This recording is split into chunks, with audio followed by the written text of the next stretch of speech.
What's up mga ka-technician? Nagbabalikan DIY po na technician sa mga hindi pa nagsusubscribe guys. So subscribe na kayo. Click na notification bell button. Click na notification nyo rin ang mga videos. So yun guys, tutulong kayo kung paano mag-repair ng Wonder Boom 2 na Bluetooth speaker. So ayan siya guys. So ang akin guys ay kulay blue syempre. Pero may iba-ibang kulay to guys. May red, tapos may black, tapos meron pa iba-ibang kulay. So ngayon guys, ang sira nito, nabasa to sabi ng kapatid ko. So, pagkainon natin siya, ayan, dapat tumunog na siya guys, yung dapat may ganun siyang tunog guys So, ayan, wala siyang tunog. So, nabasa siya, although pwede itong mabasa guys Kaso, nakalimutan niya, isarado yung, sa likod, yung cover. Ayan. So, eto guys, tinanggal ko na to, pero mamaya papakita ko sa inyo kung ano yung, kung paano siya tanggalin. Kasi mahirap siya guys tanggalin. So, ito, nakabukas. Tapos, naliligo siya, pumapasok na sa tubig, naliligo siya, tapos pumapasok yung tubig dito. Kaya, kung nakikita nyo guys, yung logo dito na, pang, siya, pang charge siya, or may kuryente dito, or merong, syempre, ito yung, charging port mo So, ibig sabihin, bawal siya mabasa. Ayan yung logo niya, Yun yung symbol. So, ito dapat to lagi nakasaradong ganyan. Nakalimutan niya na isarado. So, ayan guys, binuksan ko na siya. Pero totally, hanggang dito lang ako nagbukas. Kasi katulad niya, nagkaroon siya ng dent. Kasi nga, piniwiras ako siya guys Kasi hindi ko alam kung paano siya buksan So, tinusok ko lang siya ng screwdriver. Ganyan. Tinutusok ko lang siya guys, tusok. Ayan, hanggang sa, yan, guminyan na siya. Tinusok ko lang ng tinusok. Pwede nyo tusukin kung nararamdaman nyo na yung tumatama na siya sa pinaka niya, tumatama kasi siya guys Tapos iangat nyo ng konti. So, ayan, tanggalin natin to. Kahit yun. Kakalagay ko lang nito, matigas na naman. Kasi maganda yung pagkakaano nito guys. Ayan. So, yun yung mga tag dito, mga lock nyan guys Ayan. So, kung nakaganyan siya, unang tusok ito. Dito nyo siya tutusukin. O, angat agad yan ng konti. So, ang angat niya lang guys, yung itong bahagi nito. Tapos tusok-tusok na yan guys. Tusok hanggang sa ayan, matanggal niya ng ganyan yan. So, makita kasi nyo guys na pwede siya sa tubig dahil ito So, silyado talaga siya guys. Ayan. Silyado, walang makakapasok. So, ito dito naman. Ayan Walang makakapasok na tubig guys. Pero kung nakita nyo guys, ayun may tubig-tubig Kasi nga, napasukan na siya guys dito ng tubig. Dito lang siya napasukan talaga ng tubig. Dahil itong lugar na to, hindi to silyado. So ngayon, tanggalin natin yung mga screw.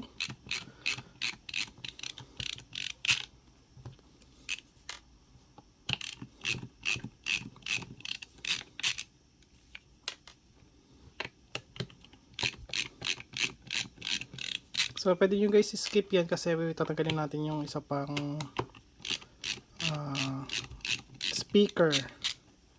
Kasi speaker to guys alisin natin yung mga yan. So, pwede nyo guys skip.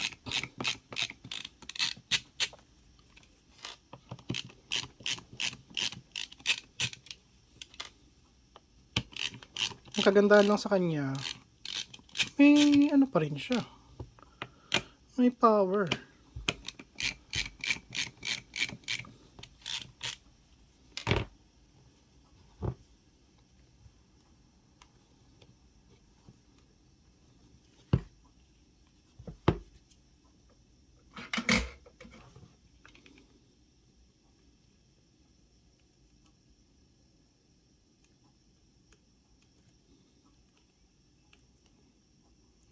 Sobrang tigas na Sobrang tigas.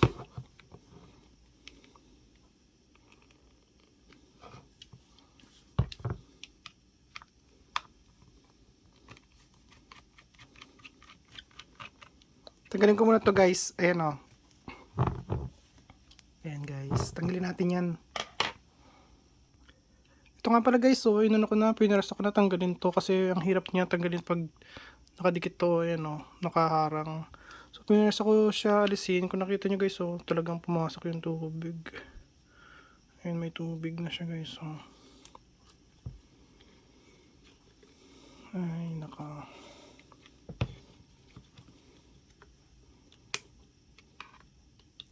yun lang talaga ang nagpagkakamali. Yung ano na yun na hindi lang na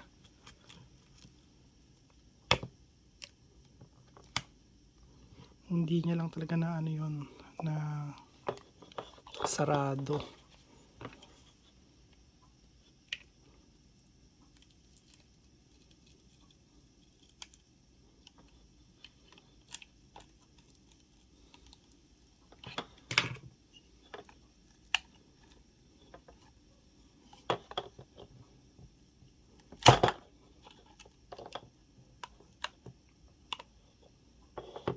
Ito guys, papalitan ko ng ano to. Kasi wala na to eh. Pagka ganito, wala na to. Lalagyan ko siya ng glue. Yung glue ng ano, ng pang phone para selyado pa rin. Para pagka na ano ko na to, pwede ko pa siya i-sealed.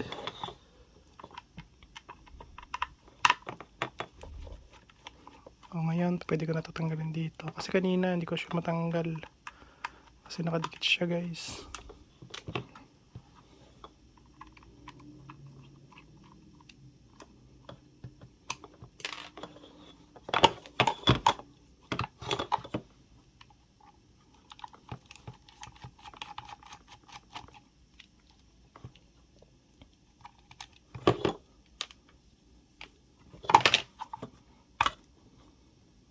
Diba? Tignan nyo guys to.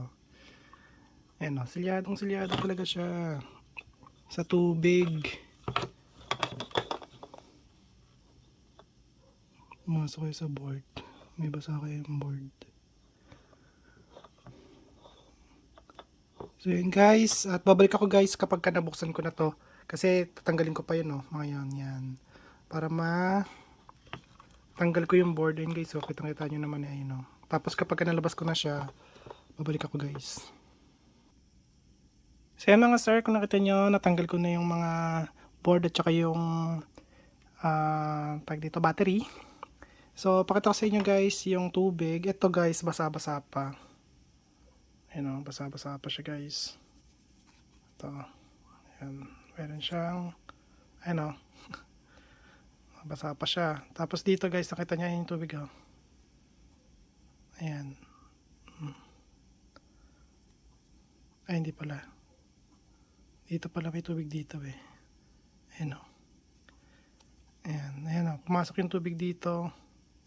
So, nakasilyado pala siya pero pinasukan pa rin pala siya ng tubig. Ayan o. Silyado pala. Guys. Hindi pala tubig to. Pero yung tubig yan guys, makikita nyo guys talaga kung pumasok siya o hindi. Ayan. So, tapos umabot na pala siya dito sa may board. Ayan o. Ayan o. So, ang gagawin ko dyan guys, kasi wala din ako idea dito. Ayan. Tapos nahata ko pa yung nahata ko pa yung ano dito. Ayan o. Yung connector. Ito yung connector niya guys. Yan dyan yan. Nakaganyan. So, nahata ko pa yan. Naayusin ko pa yan dahil yung mga natanggal ay ito guys, itong gitna natanggal. Ayan, tapos yung trace niya guys, ito yan, ayan o. Itong bilog na to. So nakatrace siya doon sa may gitna. Tapos itong bilog naman ito nakatrace dito sa may kaliwa. So alam ko yan guys kung saan siya nakalagay dahil tinignan ko na siya kanina. So ito yung nasa kaliwa. So nasa R25 siya. Tapos ito naman guys, ito yung bilog kanina dun sa may gitna. So nakalagay siya dito sa may R20. So yung isa dito ko, pwede ko siya dito i-tap. Tapos yung isa pwede ko dito i-tap. So lalagyan ko na lang siya ng wire papunta sa kabila, or pag di ko kasi guys na ano yan, na solder rito sa lugar dito, no choice ako dito ako magkukuha ng ipang tatap papunta rito. Wala ganun talaga. Syempre hindi natin nakalain na SMD rin pala yung eto. Kung eto ay true hole guys, pwede yan kahit hatakin, SMD pala siya. So ganun talaga guys. At aanin ko muna to, lilinisin ko to. Gamitan ko ng 91% alcohol, or kung may 99% alcohol kayo guys, mas maganda. So for now, yun muna ang gagamitin ko rito. At ang ginagamit ko pang tuyo is yung hot air para matuyo agad. Okay, tapos tsaka natin ipa-power. Pagka nagkaroon siya ng sound, ibig sabihin okay na siya, pwede ko na siya ibalik. Okay, so ito siya guys, kung nakita nyo, okay na, malinis na siya. Yan. So hindi ko muna guys nilagay dito yung connector kasi ano lang naman yan guys, sa volume lang naman yun. So ito okay na, kita nyo. So gawin natin, lagyan natin siya dito guys. Tingnan natin kung magkakaroon na siya ng sound.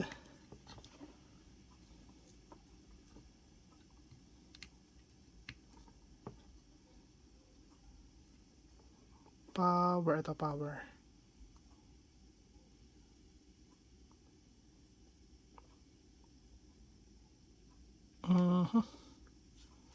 Wala siyang power. Ito, tingnan natin to.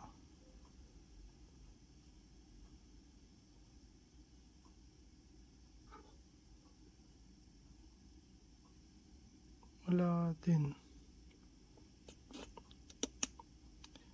Ay.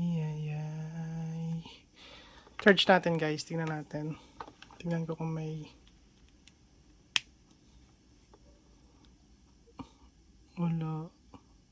wala din siyang, hindi rin nagana yung charging niya.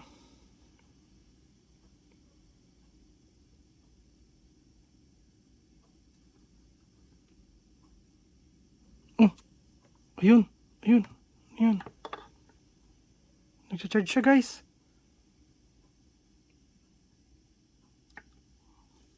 Wait ko lang guys, siguro mga 5 minutes. Siguro baka na drain, super drain siya. Kasi nga, hindi siya na ano eh. Pero kahit na, dapat yan, gagana na agad. Tingnan ko dito guys, kung meron siyang charge. Meron naman. 3.9 volts. Oh, may charge naman siya.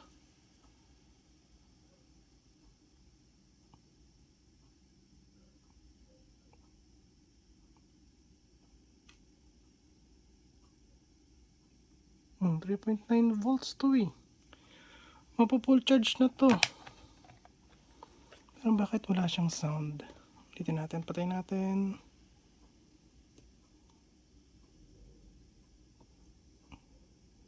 Tapos buksan ulit natin.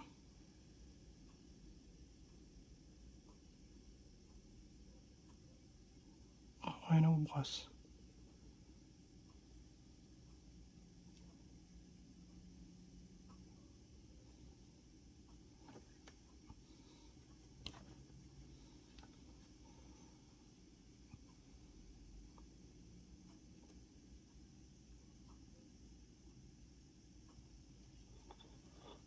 Ayaw niyang magbukas.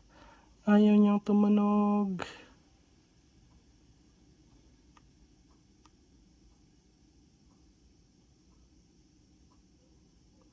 Wala talaga siya guys, tunog.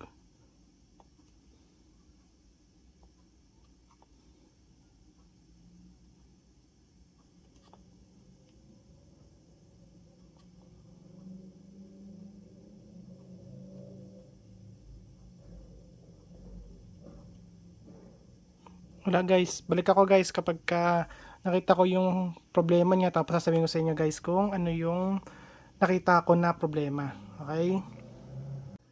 So ayan mga sir, at yung nakita ko dito sir, ito, 'di ba? Ito yung corroded. So tinest ko to, shorted mga sir. So kaya siguro ayaw niyang tumuloy. Kasi ayan, para maintindihan nyo rin mga sir. So ito po ay para sa battery management system or BMS na pang charger mismo siya guys. Okay, so sinabi ko lang BMS siya kasi battery management system din siya para sa battery, although yung battery meron ng BMS. Ayan o. So 1S lang to, or isang battery lang.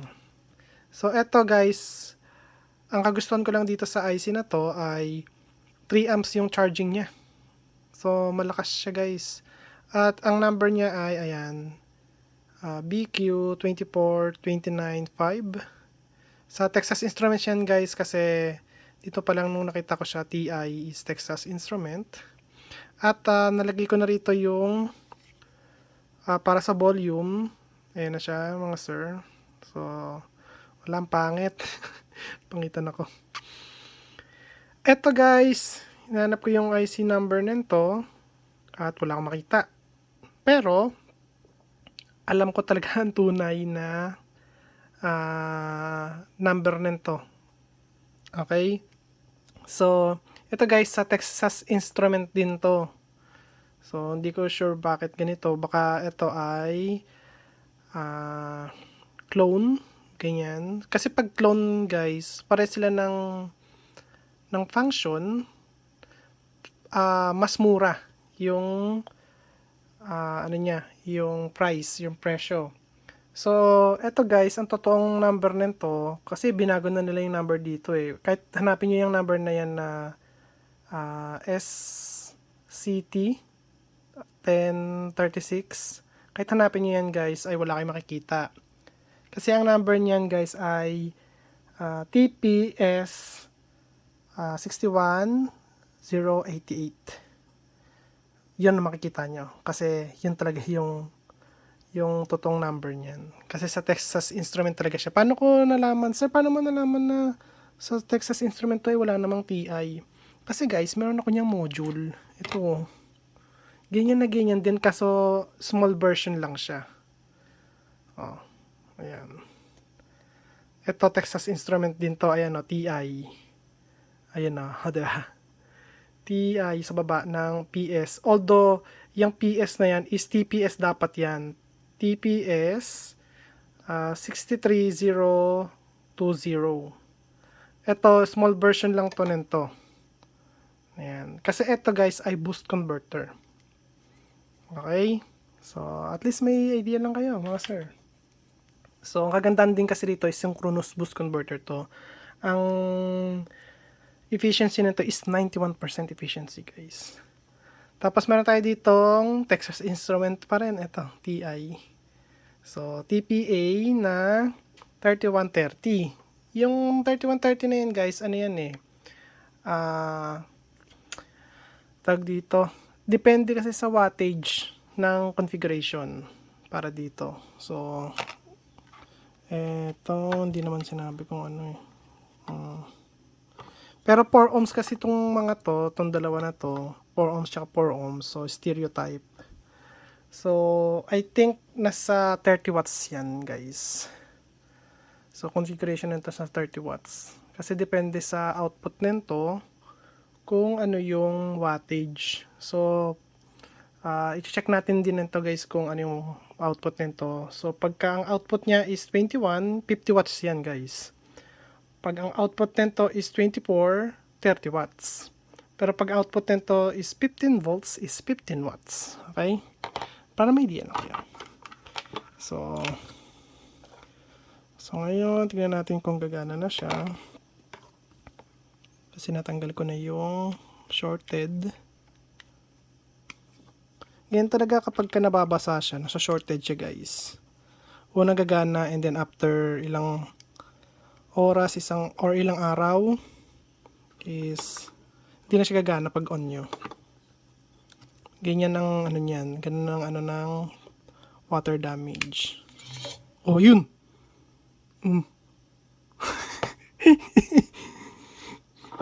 Pero nakabukas agad siya. Dapat hindi siya nakabukas. Pero nakabukas agad siya. Patay natin kung papapatay. Ayun. Yun, gumana. Gumana siya, guys. Ito pa. Yun. Yes. Yes. Yes. Tingnan natin, guys, kung ilang voltage yan. Para may idea kayo kung ilang wattage siya.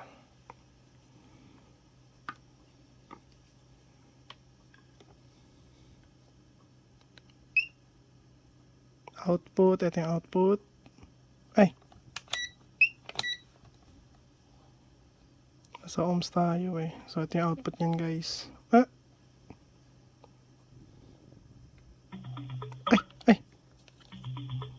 Ay, napindot. Wait lang.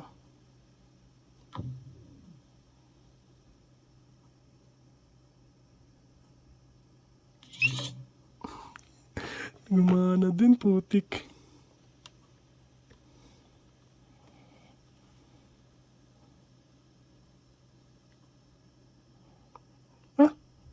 4.8 volts.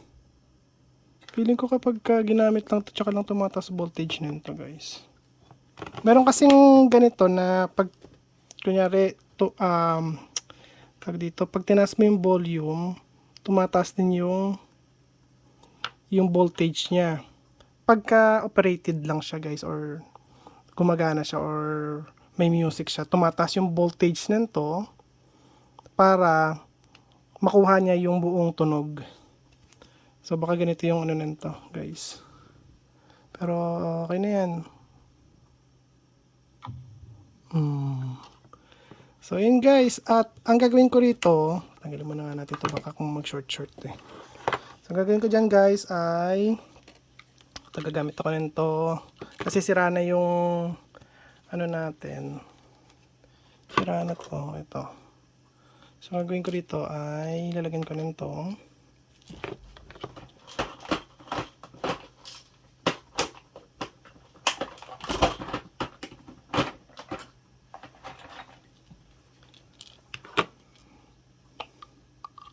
Ayan. At talagyan ko ng super glue. Although hindi naman siya super glue. Ito, guys, kasi is para siyang silicone glue na pag kumapit talagang kapit. So ayan ang ilalagay ko dito, mga sir. Ayan. Tapos ito mismo, although mamaya ko na ito anihin na kasi di pa ako ready. Pag ready na ako, gagawin ko dyan, pipindutin ko lang to. Pag in-on ko to, guys, ma-on kasi yan eh, ayan o. So mag-on siya. And then pagka pinindot ko to, naglalabas to ng hangin para i-push to. So ang gagawin ko rito ay lalagyan ko to ng glue. Pero guys, hindi ko na papakita sa inyo kasi hahaba lang yung video eh. Para may idea lang kayo kung paano ko siya gagawin. Okay? Tapos ito din, ito wala na gaanong pandikit. So ang gagawin ko rito, lalagyan ko lang to ng glue. So bago ko to ibalik sa kapatid ko, papatuyin ko muna to kahit mga isang araw, 24 hours. So ayun lang, guys, para may idea lang kayo. So kung nagustuhan niyo yung video ko, huwag kalimutan mag-like, share, subscribe, click notification bell button, click all, guys. Bye. Peace. So ito, mga sir, yung test niya para makita nyo na gumagana na talaga siya. So ayan, ano na natin, patugtugin.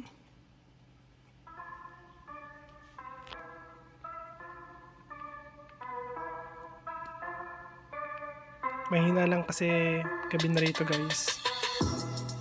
Ayan. Gumagana na siya. Bago ko siya ikabit, syempre. So sa mga umalis na, hindi nakita kung gumagana talaga siya or hindi. Ayan siya, guys. Tapos pinalitan ko yung ilaw niya dito sa ilalim. So nagbabago yung kulay niyan. Diba? Maganda tignan.